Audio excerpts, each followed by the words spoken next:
Hello friends, ಎಲ್ಲರಿಗೂ ನಮಸ್ಕಾರ. 3,30,40,50,000 ಗಾಡಿ ಆಟೋ. ಇದು ಒಂದು ಕಾಲದಲ್ಲಿ ಚೆನ್ನಾಗಿತ್ತು, ಒಳ್ಳೆ ಮಾರ್ಕೆಟ್ ಇತ್ತು. ಬಟ್ ಇವಾಗ ಗಾಡಿ ರೇಟ್ ಜಾಸ್ತಿ ಆಗಿದೆ.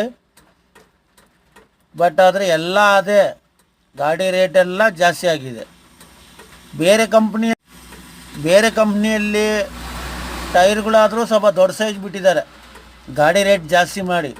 ಬಟ್ ಇದರಲ್ಲಿ ಅದೇ ಟೈರು, ಅದೇ ಇಂಜನು, ಅದೇ ಗೇರ್ ಬಾಕ್ಸು, ಡ್ರೈವರ್ ಸೇಫ್ಟಿ ಏನಾದರೂ ಸ್ವಲ್ಪ ಚೇಂಜಸ್, ರೇಟ್ ಜಾಸ್ತಿ ಮಾಡಿದಾರಲ್ಲ, ಏನಾದರೂ ಮಾಡಬೇಕಲ್ಲ. ಮಳೆ ಬಂದರೆ ಎಲ್ಲ ಸೋರ್ತಾ ಇದೆ.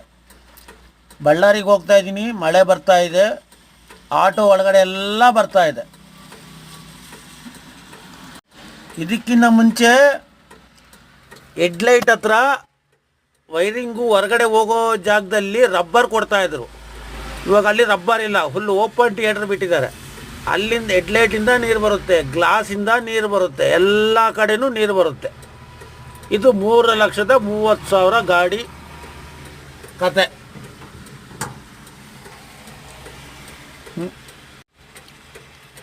ಎಲ್ಲ ಫೈನಲ್ಸ್ ಆಗೋದ್ರೂ ಕೂಡ 5 ಲಕ್ಷ ಆಗುತ್ತೆ. ಬೇಕಾ? ಈ ಗಾಡಿ ಓನ್ಲಿ ಸ್ಟೇಟ್ ಪರ್ಮಿಟ್ ಮಾತ್ರ, ಅದರ್ ಸ್ಟೇಟ್ ಹೋಗೋಕ್ಕಾಗೋದಿಲ್ಲ. ಇದ್ರ ಬದಲು ಬೇರೆ 4 ವೀಲರ್ ತಗೊಳೋದು ಉತ್ತಮ. ಯಾರಾದರೂ ತಗೋಬೇಕಾದ್ರೆ ಯೋಚನೆ ಮಾಡಿ.